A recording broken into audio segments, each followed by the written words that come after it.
Shabbat Shalom.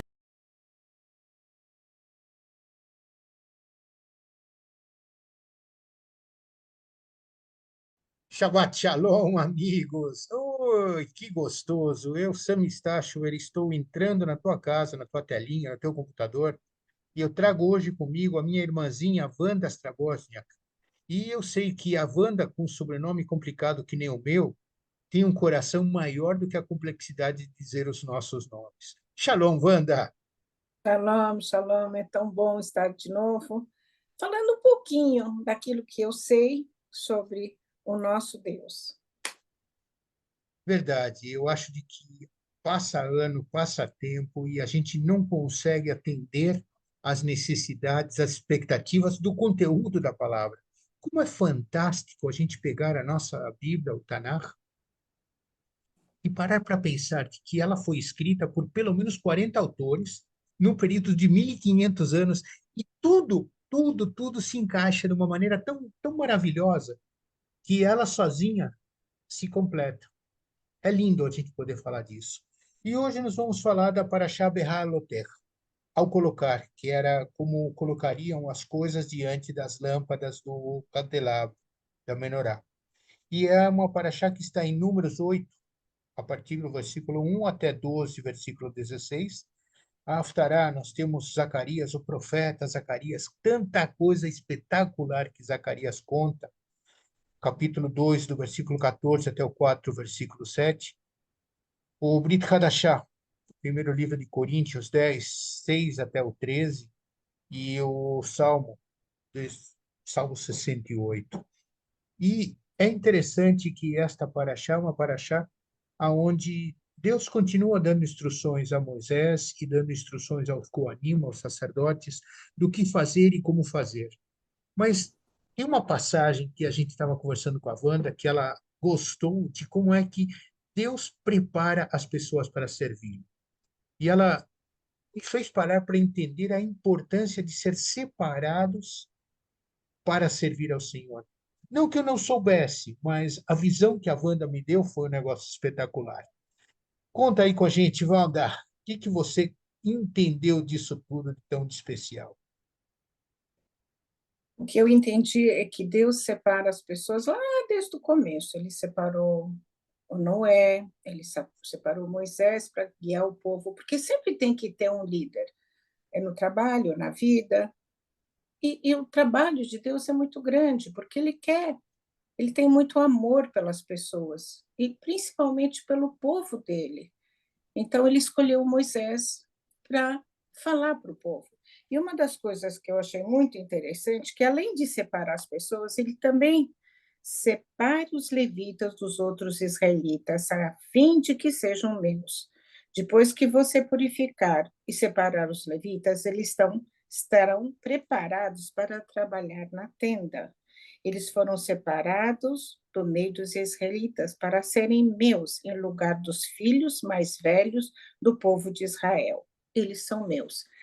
Por quê? Porque Deus, Qual é o versículo, o capítulo que você usou 8, agora? 8, 14, 15 e 16, porque Gente, Deus... pera um pouquinho só, Wanda. Sim, sim. Vocês lembram que eu gosto de insistir? Peguem esses textos e leiam na Tanakh, na Bíblia de vocês, para vocês confirmarem aquilo que está sendo dito. Não é invenção da Van, é o que está lá no livro. Desculpa, continua. Não, não, imagina.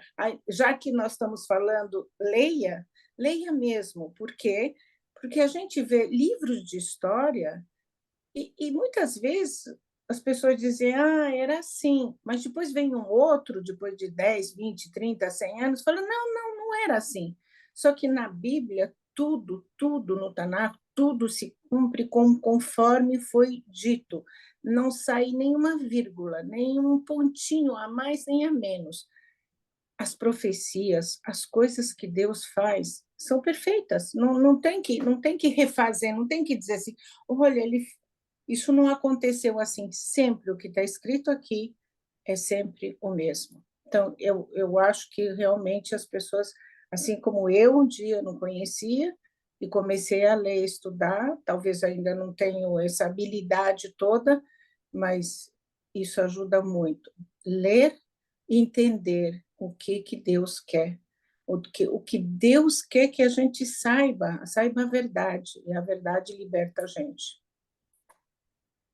Tudo bem, mas voltando então aos separados, Então, aí eles foram separados para trabalharem na tenda, e a tenda era montada e desmontada, e o povo andando, andando. Então, ele falou assim, em vez de separar os primogênitos, como ele já tinha separado, ele separou os levitas.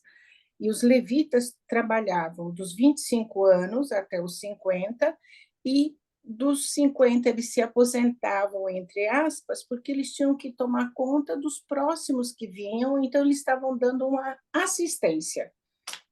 Isso é o povo levita, onde foi, de novo, escolhido e separado por Deus. E eles davam conta. então, o fantástico disso, pessoal, é que cada um daqueles que Deus separou para servir, ele nos molda. E todos nós, e aqui é sem exceção, não é necessariamente o Cohen, aquele sacerdote bíblico, mas cada um de todos nós passamos a ser parte de uma nação de sacerdotes, como está na nossa Bíblia. E o povo sacerdotal é aquele povo que vai servir a Deus e Deus nos usa, nos moldando. É, alisa um pouquinho aqui, raspa lá, bate aqui, enche do outro lado, até que realmente ele nos prepara. Como você disse agora, Wanda, todos nós nos esforçamos para aprender sempre um pouquinho mais. Mas é interessante como é difícil da gente aceitar ser corrigido por alguém que está lá no trono e ele diz: não, faz assim que você vai fazer melhor. Olha do lado de cá que é mais gostoso. E é um desafio. E tal é o desafio que Zacarias, que era outro tópico que você queria conversar, ele diz assim: não é na força, pessoal, vai numa boa, deixa o espírito. Como é que você entendeu isso, Wanda? Eu achei legal que você falou que ele está moldando a gente, que às vezes é difícil de entender, né? Ele está no trono, a gente não vê Deus, mas é um compromisso. Quando você entende quem é Ele, Ele tem amor por nós, você tem um compromisso de entender e de fazer. Como? Dizer, Deus, guia os meus passos. É a disciplina dos filhos. Se eles não obedecerem e colocarem a mãozinha numa tomada, eles vão levar choque. A gente está levando choque para aprender. Mas, enfim, Deus é Deus das promessas. E mais um, que era o Zacarias, era um profeta, e falou para um sacerdote chamado Zorobabel. Deus mandou uma mensagem a Zorobabel. Não será por meio de um poderoso exército, nem pela sua própria força, que você fará o que tem de fazer, mas pelo poder do meu Espírito. Sou eu, o Senhor Todo-Poderoso, quem está falando. De novo, ou nós temos esse compromisso com esse Deus Todo-Poderoso e Ele vai dar força, Ele vai capacitar, Ele vai trazer tudo que a gente precisa. Inclusive, nessa bagunça do mundo, eu acho que Ele vai sempre proteger a gente. Então, eu acho não, eu tenho certeza que Ele vai proteger.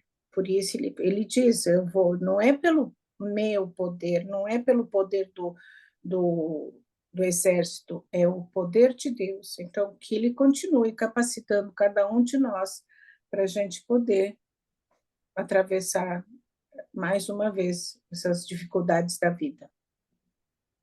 Então, essa maravilha que Deus faz através do Ruach, o seu Espírito Santo, mostra a Gevurah, o poder dele. E o poder de Deus é imensurável. Nós vimos o poder de Deus quando ele manda Noé, foi separado para fazer uma arca, e a arca, dentro da tecnologia daquele momento, ela flutuava porque ela foi coberta de betume, piche, né? Mas Noé foi obediente. Moisés chega na frente do mar, o exército de Faraó atrás, e Deus diz assim: caminha. E provavelmente Moisés não imaginava, poxa, peraí, a arca de Noé não afundou, e agora nós vamos afundar porque nós vamos caminhar no mar. E Deus diz assim: não, nada disso, deixa que eu vou abrir o mar. E tem uma outra situação, quando Yeshua vai lá encontrar com seus talmidim, com seus discípulos, ele vem caminhando sobre a água. Então, olha só, é uma arca enorme, pesadíssima, que flutua. Moisés, que acha que vai afundar, e na verdade Deus seca o mar para ele passar. E Yeshua que anda sobre o mar. Esse é o poder de Deus colocado em prática. E a visão que nós temos é justamente isso. Esquece. As guerras, quem ganha é Deus, não nós. As batalhas do dia a dia, quem ganha é Ele, não nós. Então, gente, sim, muitos de nós fomos separados para servi-lo. Muitos de nós somos desafiados para servi-lo na nossa incredulidade. Não que eu não conheço, eu sei, mas sou incrédulo porque todo dia tem uma novidade no texto bíblico que eu leio. E cada versículo que eu olho diz assim: meu Deus, olha o que estava escrito aqui, não me dei conta. Então, leia a tua Bíblia todos os dias, o tempo todo, porque sempre você vai encontrar uma novidade que confirma aquilo que nós estamos vendo. E você tinha mais alguma coisa que você queria compartilhar com nossos YouTuber espectadores? Então, no Coríntios, no primeiro Coríntios, ele fala das tentações. As tentações que vocês têm de enfrentar são as mesmas que os outros enfrentaram. Portanto, nada mudou. A vida nunca foi fácil. Mas Deus cumpre as suas promessas e não deixará que vocês sofram tentações que vocês não têm força para suportar. Olha como Deus é cuidadoso, ele tem amor. Quando uma tentação vier, Deus dará forças a vocês para suportá-la, e assim vocês poderão sair dela. E tentações são todos os dias, todas as horas, porque nós somos humanos, nós dependemos de um Deus todo-poderoso. E às vezes a gente dá umas escapadas. Então, quando a gente fala: Deus, me ajude, eu estou aqui, eu preciso de você. Além de ler a sua palavra, nós precisamos pedir para ele poder orientar.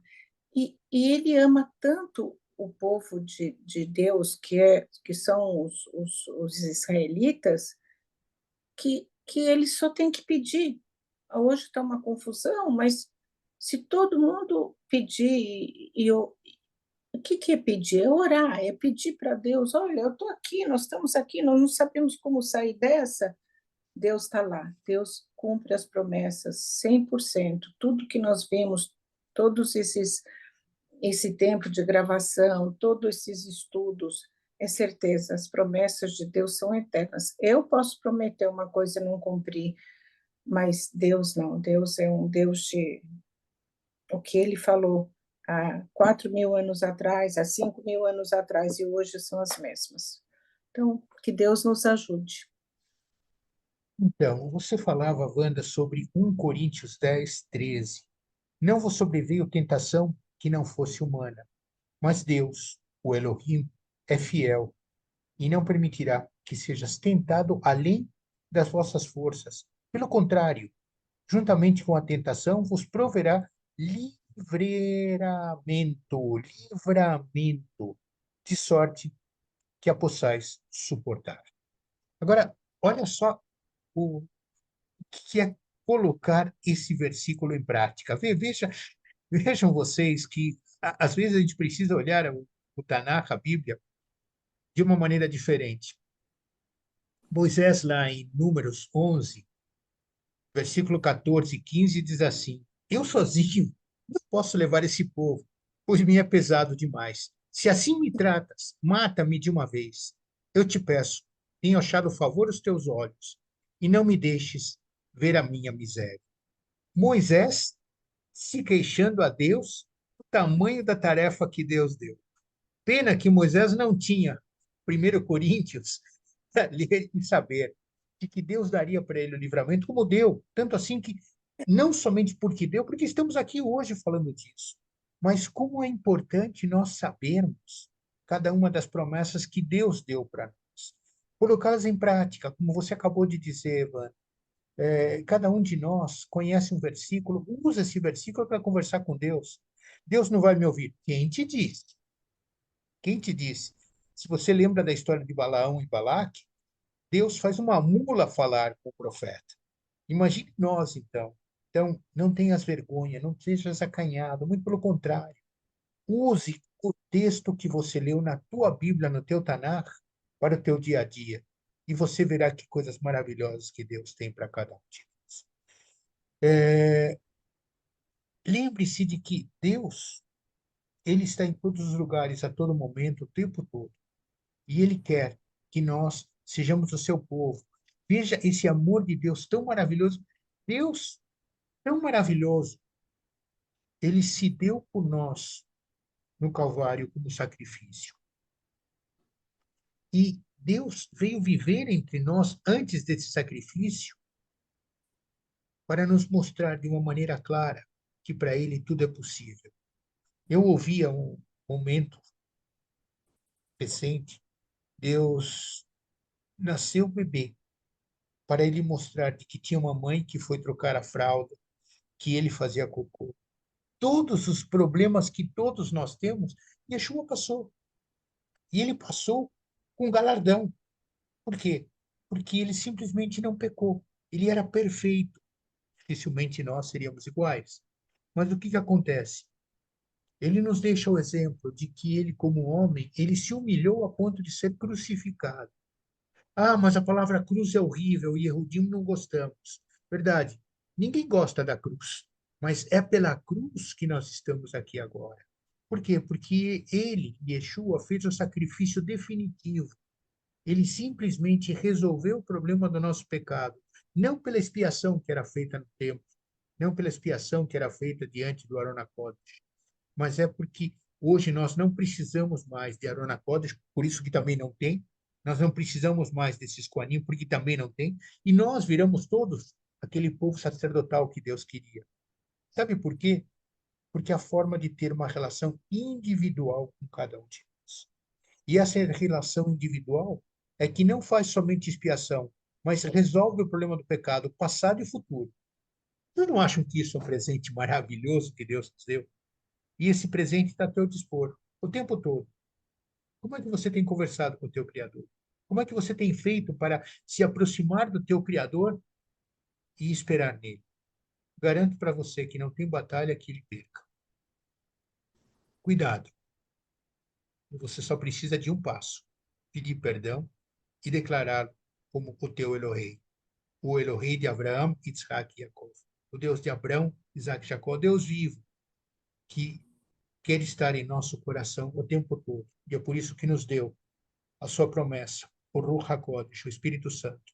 Como havia sido dito já lá em Jeremias, que ele disse, vou ter que fazer um acordo novo com vocês, porque vocês pisaram na bola o tempo todo. E Isaías diz, sim, é verdade, eu vou dar Emanuel. Quem é esse Emanuel? Yeshua, porque ele está conosco. A palavra Emanuel, Deus conosco. E Yeshua é a salvação. Pessoal, tem muita informação para vocês meditarem e conversarem com o Eterno nesse Shabbat. Que seja um Shabbat de Behaloter, que você possa colocar em ordem as tuas coisas diante do Eterno e celebrar esse Shabbat de uma maneira especial. A cada um de vocês, Shabbat Shalom! Ah,